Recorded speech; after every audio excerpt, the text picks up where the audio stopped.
What's going on, everybody? This is Ken Pozek with the Content Lab, and today I'm super excited to talk with my good friend Jimmy Mackin, who of curator fame, but he's very well known for branding and marketing and really being a thought leader in our space, in the real estate space, but then beyond that. And so he and I are always going back and forth talking about what's working, what's not working, and I thought it would be a really cool opportunity for you guys to ask questions. We already have people coming into the live stream here, so make sure you ask questions down below along the way. But Jimmy, man, thanks for coming out. Yeah, Ken. Well, first off, appreciate the love. And as you mentioned earlier, you and I both have a passion for this space, a passion for creating content, a passion for sharing our ideas. So hopefully we can provide some value to your audience today. Dude, I appreciate you being here. It's so cool. So what do you think, if you think about like building a brand, let's start like really high level for people.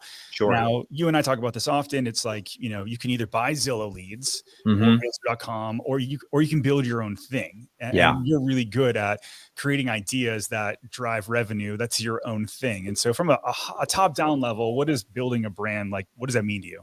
Sure. Well, there's a basic principle in business strategy, which is whoever gets closest to the customer wins. So when you're building any business, no matter what the business is, if you get further and further and further away from the people who are actually buying your product, using your service, the more disruptable your business is. Yep. This is a great example of this. If you look outside of our industry and you look at how businesses sell products on Amazon, well, they are subjected to whatever it is Amazon decides they want to charge, whatever rules they want to apply. Another example in the marketing space is if you look at Facebook. Well, Facebook used to be, right, almost $1 trillion market cap. And now when you look at the business now, they're no longer in the big four. They've sort of fallen from grace. And the reason they've fallen from grace is because Facebook is just simply an icon that exists on an iPhone or an Android, which they don't own. So from a business perspective, I always think about this idea of it is so mission critical to your success for you to be the person who has a direct relationship with the consumer. There should be no one between you and your customer.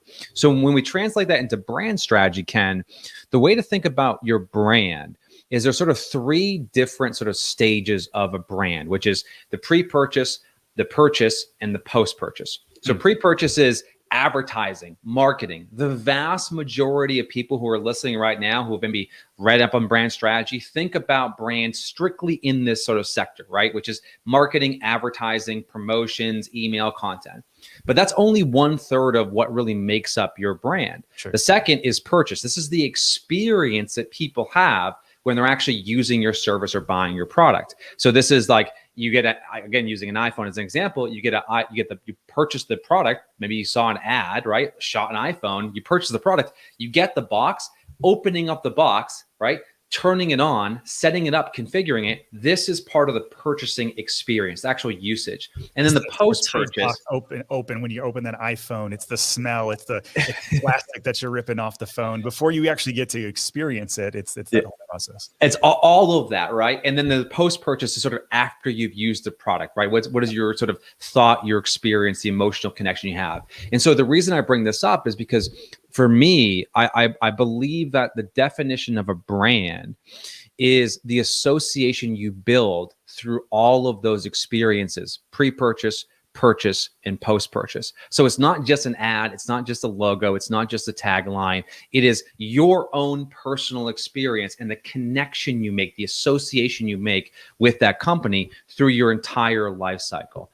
That's such a fundamental thing, Ken, for people to understand. And as we start thinking about content and marketing and all these other strategies, we need to build on those building blocks.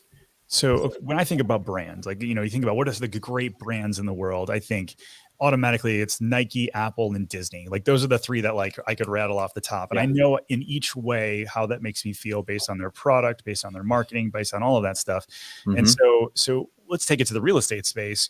Who's doing really well on branding right now? So this is going to be a controversial take. Sure. And I all my real estate friends, first off, let me give a disclaimer. Like I am in this business. I serve real estate agents. I am a believer in the value of real estate agents. Yeah. But one of the best brands in our space, there's two companies that do it exceptionally well. The first is, ironically, Opendoor.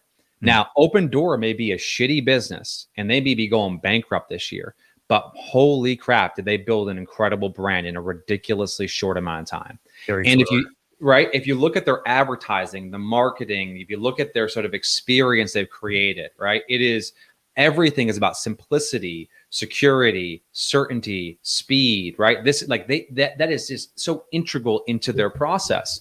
Yep. And if you like look at, if you go to their Facebook ad library too, Ken, as you're pulling it up, you'll see examples of the ads that they run. Right now, they're doing a lot more direct response stuff. Yeah. But Open Door has done a phenomenal job in a very short amount of time of building a brand. Now, this is an important point. Having a brand and then having a shitty business model, right? Is those two things that like don't coexist. You've got to have a great brand, but you also have to have a great business model. The other one in real estate is so clear and obvious is, and I'm going to lose more followers as I say this one. I'm sorry, but like Zillow, right? The word Zillow is searched more than the word real estate. It has become synonymous with real estate. Zillow has done a fantastic job at sort of staying true to their mission, which is, as Rich Barton would say, turn the lights on, right? Exposing data to the consumers for free. They've done a fantastic job of doing that. And therefore people love the brand. They get, 250 million monthly active users across their apps and their websites. It is inarguable that they have done a great job. So I think these brands, although we in real estate look at these companies as enemies and we think of them as sort of like we're trying to compete against, adversaries, exactly. We're trying to compete against them. They've done a fantastic job. So we should take a play out of their playbook is the point, Ken. I totally agree. And so they've positioned themselves really well. And I know that's something you're passionate about and something you're really key on. So how do you feel like that they've positioned themselves well? And what does positioning even mean for those watching? Well, anyone who's listening to this podcast right now, or whether it's live or on the replay, should pick up April Dunford's book, which is obviously awesome. It is the single best book written on positioning. Now, there aren't that many books written on positioning, but this one is by far the best version of best book on positioning. And April is a absolute blue flame thinker. Positioning, and I'll give you her definition of it. Her definition is positioning defines how your product or service is a leader at delivering something that is well-defined, that a well-defined set of customers care a lot about. So what you're basically saying is, what is the thing that you are exceptionally good at that your customers, buyers and sellers, deeply care about? Now, it's great if you're unique, but better is still good enough. So we can, if you deliver exceptional customer experience and exceptional customer like results, like people do deliver good experiences, but if you can be 10x better than them, well, that will help position you in the minds of the consumer. And so that association that they make, you mentioned the word Nike. When you think of the word Nike, Ken, what's the maybe one or two words that come to your mind? Like when you think about the Nike brand, what is the like one or two words that come to your mind instantly? Jordan and shoes. Right. Performance, right? Like they're a company that celebrates the athlete. Yep. Like when you think of the company Volvo, what's the one or two words that come to your mind immediately? Reliable. Safety, right? Yeah. Reliable, safety. Like these companies do. We're gonna try a third one, Ken, so you and I could be in sync here. But like these companies do such an incredible job at like being so focused that, even if you don't own any Nike products or you don't drive a Volvo, you probably can sort of get what they're trying to get across. So yeah, I think positioning is an important part of this whole strategy, Ken. Yeah, agreed. Jason says Nike equals winning and Volvo equals safety in his mind. Thank you, Jason. Yeah, there we go. Appreciate you. Crushed. So, all right. So if we think about bringing it back again to real estate. So how can we do better positioning as agents? Like how do we take the idea of building an unbeatable brand and positioning in the minds of our consumers or our ideal clients? How do we take that home? Yeah. The first thing we need to do is stop marketing to other agents. This is the problem that our industry is plagued with. It is a cancer that exists in our company, in our industry, which is most of the marketing I see right now is done to do one of two things, Ken. Number one, either to impress other agents who will never buy something from you, who will never refer something to you, who will never do business with you, who will never join your team, or you do it not to piss somebody off because you're afraid of not being liked. Yeah. And so the very first thing is to recognize you have got one customer, and that is the person that actually pays your bills. So you need to be like laser focused on delivering value to them. Now, one piece of advice I have to anybody who's listening right now, which is around, we can work with people, but we can sell hundreds of homes a year, but we can also fail to understand what really motivates them. Mm-hmm. So to go back to your original question, why aren't we doing customer research surveys? Why aren't we calling customers or having someone on our team reach out to our customers and say, hey, listen, we're not calling for a review. We're not calling for a testimonial. We want to understand what is it about your experience that you loved? What was great about it? What didn't we do well? What could we have done better? What surprised you? What made you uncomfortable? What confused you? We don't ask these questions. And so therefore we never get any of the feedback needed to elevate our brands, to elevate the experiences. And the reason, Ken, is people say, well, when you sell hundreds of homes, I've seen it all. Right? I mean, I've made this mistake. So I'm just sharing from first-hand experience. You have got to talk to your customers. Yeah. You serve them, but you got to talk to them, interview them, ask them questions. And that's going to, I think, shine some insight into how you can improve your overall experience. Well, it's interesting. I think that, you run into confirmation bias at that point, right? Like, hey, I'm selling a lot of houses, so I don't need to do any better. And so you never get better. And then you wonder why you don't maybe get referrals. And you're constantly on the hamster wheel of just constantly going after new clients. And that's a really bad place to be. It's not a very profitable place to be. And it's definitely not a way to build a brand. And so let's maybe break this down. Where do you feel like people are winning right now? What are some maybe agents, lenders, any like real estate space beyond like big box people? Do you have any like maybe individual agents you've been really impressed with? Yeah, well, the obvious ones I think everyone here knows are the people like Glenda Baker, who I think has done a fantastic job at like being like, I think Glenda's brand, if I were to characterize it as one word, as authenticity. Yeah. She tells it to you like it is in such a way that's endearing, in a way that is educational, in a way that is you can't help but smile. And so it is a sort of this gravity that pulls you into her. So yeah, she's distributing it through TikTok and through all these other channels. But you know what? Like it's not her distribution strategy that's made her successful. It's the fact that her brand is so compelling to the average person. You watch one video and you fall in love with Glenda. Yeah. People that you and I know, mentioned earlier, Brad McCullum, who's done a great job from a branding perspective, getting his, using listing videos, right? People like the OGs, Tim Smith. I had Tim Smith on my podcast maybe 8 or 9 years ago. Tim Smith is someone who I just think him, Raj Kazar, and others in Orange County have really really were some of the early pioneers in the video space, as an example. They really so those are a few that kind of immediately come to mind for real estate agents. But there are others that these are going to be outside of the box. Yeah. There's someone on Twitter that I follow. Her name's Dr. Julie Gerner. And when I think about a personal brand, what I love about what Dr. Julie Gerner does, and I'm obsessed with her stuff. She's a performance coach, right? So she helps top performing CEOs and executives kind of be at their absolute best. She is a contrarian. She kind of challenges conventional wisdom in a way that is so incredibly compelling. So as an example, talk about this idea of being vulnerable and working in public. And she's like, I have an unpopular opinion. Being vulnerable is only a successful strategy once you've actually made it, right? And I'm like, shit, that's actually kind of being hey, I only sold 2 houses last month, but I'm trying to get to 100. That Nobody's level of talking about that. Nobody's talking about that. So I think people like Dr. Julie Gerner are personalities that I follow on Twitter, which I'm like, man, they got a point of view. Yeah, I think is the important piece here, Ken. Well, yeah, I think I love the not being vulnerable until you make it. That's hilarious. Yeah. Who else? So let's keep going on that train. Maybe somebody else that's outside of the real estate space that you've been really impressed with. Well, someone that everybody on this podcast should write down and listen to is a guy by name of David Senra, who is he runs a podcast called Founders. And there is David's brand is obsession.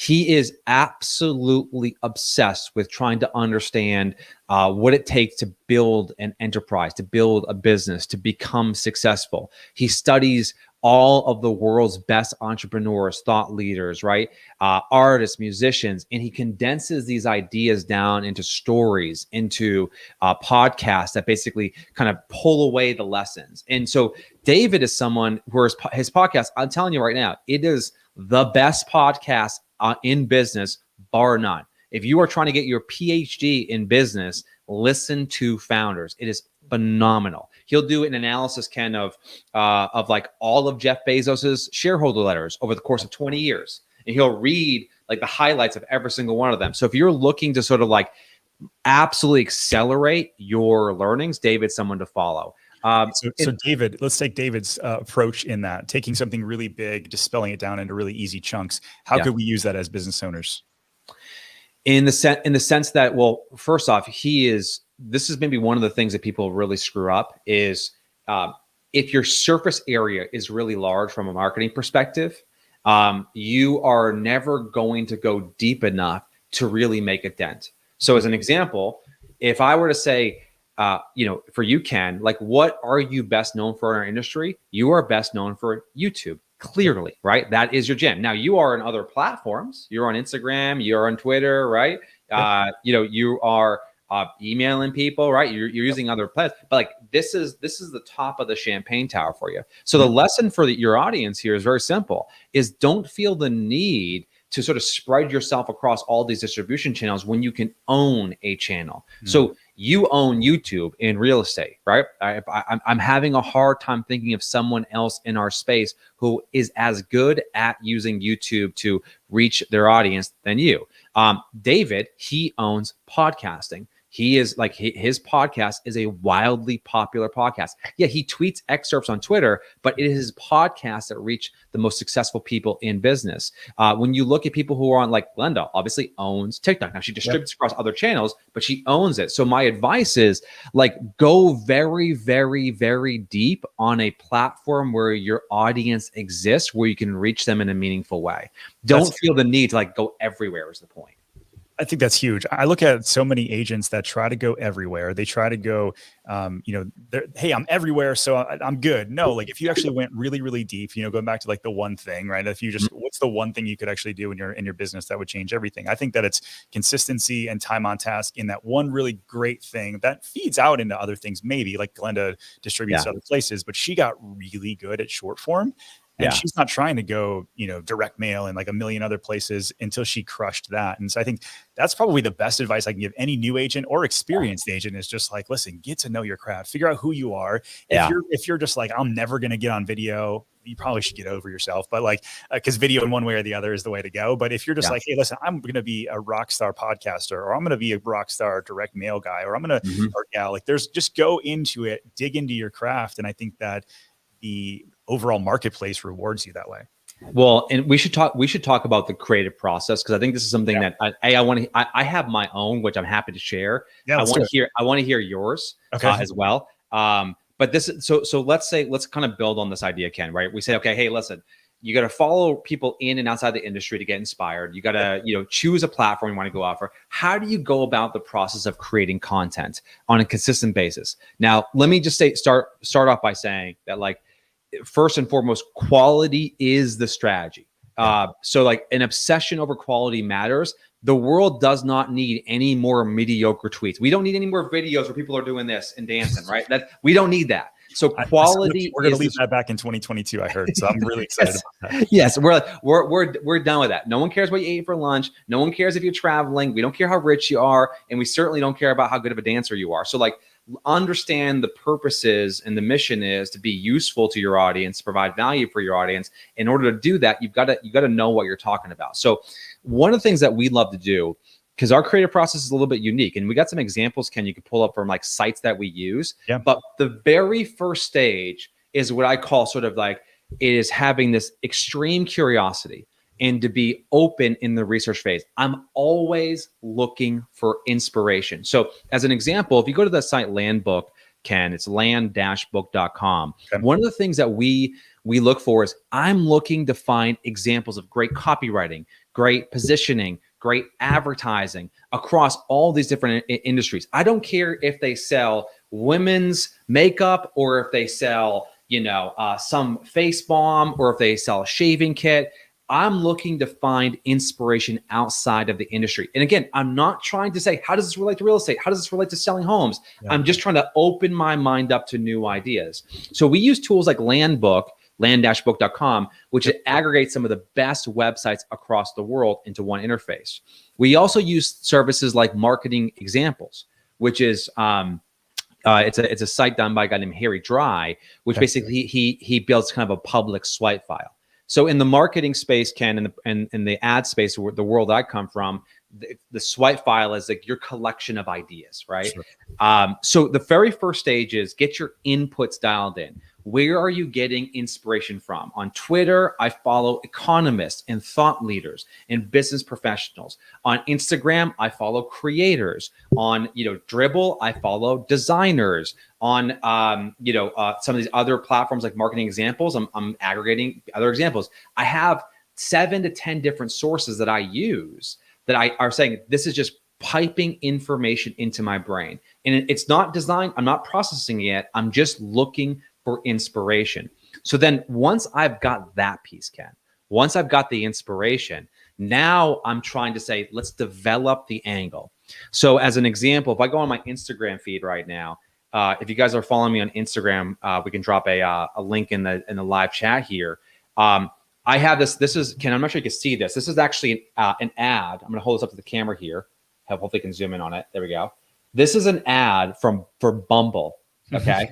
Yeah. Okay. And so this is an ad it says, the rules of dating are so weird. Let's break them. Now, me and my wife have been married for 17 years. I started dating when I was 20 years old. I'm 37 now. We've been together for 17 years. So I don't really keep up to date with the dating apps.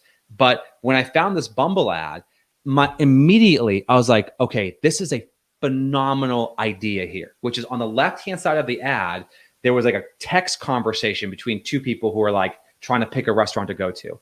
And then on the right-hand side, it was like some call to action, basically. Yeah. And so if I were to translate that, Ken, to real estate, what I would do if I want to maybe develop a postcard or have a retargeting ad is I would then take a happy customer conversation. Let's say you just closed on a house, and Ken, let's say you were my agent. I would say, hey, Ken, thank you so much for helping me buy my dream vacation home in Disney. My wife, my 2 daughters are going to love going here. Appreciate you, man. Love everything you did for us, right? Yep. That's like a testimonial someone texts me to. You would reply, yeah, Jimmy, happy, right? Happy to help. I'm just so happy for you guys. Yep. And then I would ask the customer, do you mind if I use this in my marketing? And then I would literally take a screenshot of that text conversation, which is like user-generated content. I would throw that damn thing on a postcard and I would mail it to my farm saying, hey, listen, at the Pozek team, we deliver a world-class experience for our customers. We treat every person like they're a VIP. If you have any thoughts of selling your home, please give us a call. We'd be honored to help you. Yeah.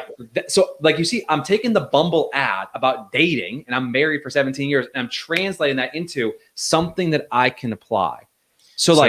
Right. I'm going to keep going, but I'll stop there for a second, Ken. So the research phase, you're teaching yourself, you're looking. So you're basically training your eye of what good copy looks like, what good ads look like, and it can be from anywhere, right? Mm-hmm. This is one thing I think realtors do a really bad job of. It's like, their one friend who's a realtor posts a meme, they just copy and paste and do the same damn thing. And you're just like, come on, let's create some originality in our industry. And so you're basically just training yourself out there. And whether you're on TikTok or other places, looking at what non-realtors are doing and what successful things catch your eye, screenshot it, and then you're going to develop the angle from there. So I love that process. What's next? Well, and you brought up such an important point, Ken.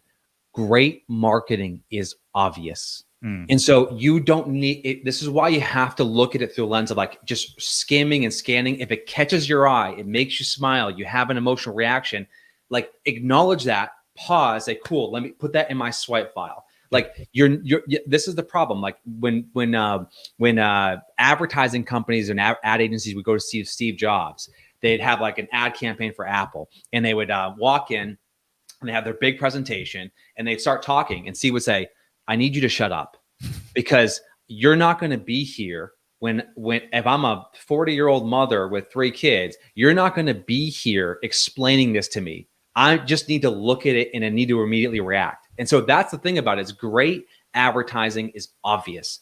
So once we've developed the idea, once we've sort of found the inspiration and we've developed the angle, how we want to translate it to real estate, then at that point, we have to ask ourselves the question, which is, what are we hoping to accomplish? What is the purpose of this campaign? Do I want a phone call? Do I want an email? Do I want them to scan a QR code, which I think is the most ridiculous thing on the planet? I don't think anyone should do it, but that's my own opinion.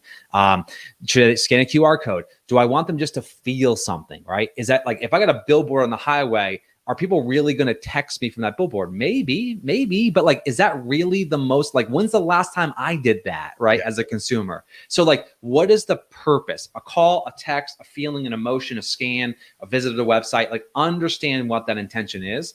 And then from there, we get into the creative process. Now we always write before we design. Okay. We write the copy before we design. So whether it's an email, a postcard, direct mail, a retargeting ad, a content piece, landing page, we write first. And this gives you an opportunity to really kind of understand what the angle is, what the call to action is. Once we have that, we design it, we refine it, and then we ship it.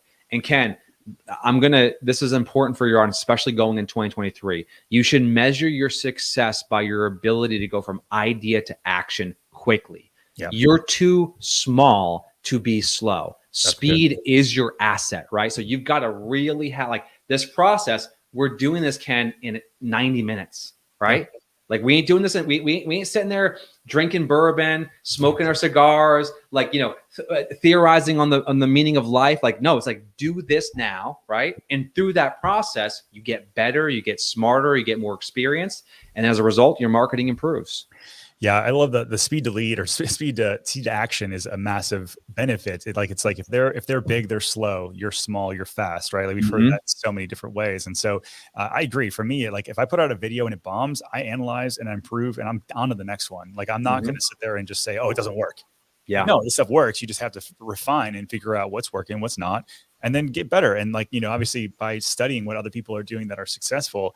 I think that's massive. And going back to even like the Open Door suggestion, like I think that where did Open Door crush? They did great on Facebook ads. They're in my mailbox every month. Yeah. And so we know that their marketing plan works. We know that their branding works. It's just their execution was off in regards to how to make money. So that I can actually fix, because as an agent, I know how to make money, right? So I'm not trying to flip houses for 110% of the value. And so that I think that's a massive important point. Yeah. And one other kind of like, so that would be like what I would call building a campaign, right? Now, I have another thing that I do, which is much more of a short form.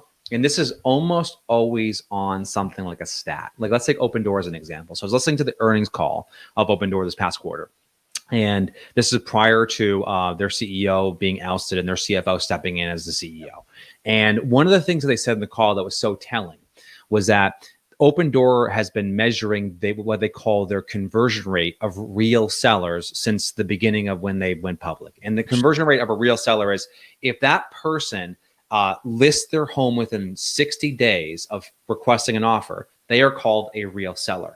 Now, in the past, during sort of the pandemic boom of real estate, the conversion rate was 34%. So 1 in 3 of the people who requested an offer on Open Door who ended up listed their home or sold their home to Open Door.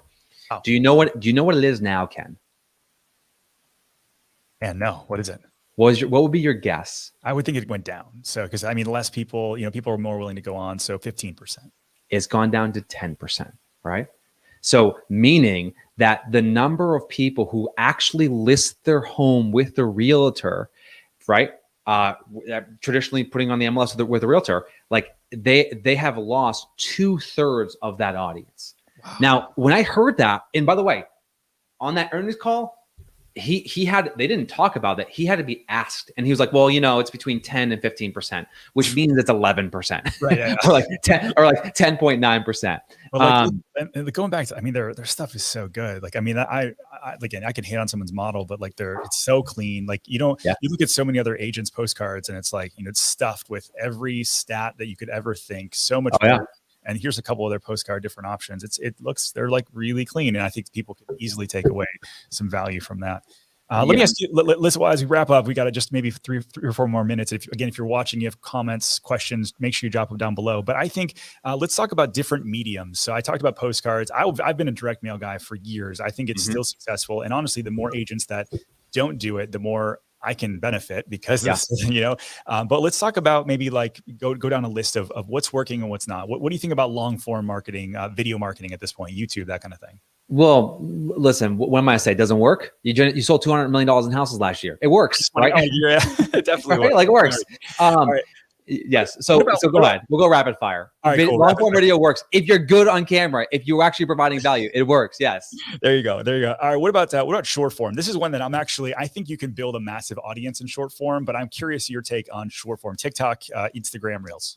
Okay. So short form, there's three things you want to do in marketing. You want to get attention, you want to build affinity, and you want to turn that into action. Short form is fantastic at getting attention, right? If you're really good, you can build affinity. Where it's not great is it's hard to get action from it. So you have to think about one of the things we've been doing with our short form, and you see this, we'll do something like at the end of a value add video, I'll say, DM me if you want this script, DM if you want this template, and then I'll get hundreds of replies. So in the absence of a call to action, short form can build attention, it can build affinity, but you won't get action. That means you won't get appointments. That means you won't get deals. So what I would say is short form works, but make sure that you focus on optimizing for all three: attention, affinity, and then action. Dude, I think that's so smart. The last piece I think is missing. I miss it. So I know, like, I've been trying to build an Instagram following from, time to time. I'm getting into it more and more. But one guy I think does a really good job is Ryan Pineda. Like he's got all these different companies and that kind of thing. And he's building a big brand very quickly. But he's always like, hey, if you're interested in learning more, DM me investor to get more information. Or, hey, you want to learn how to do content marketing? He's got a whole content marketing company, like whatever. Love it. He's got all these different call to actions, and I'm sure his inbox is full. What do you think about email marketing?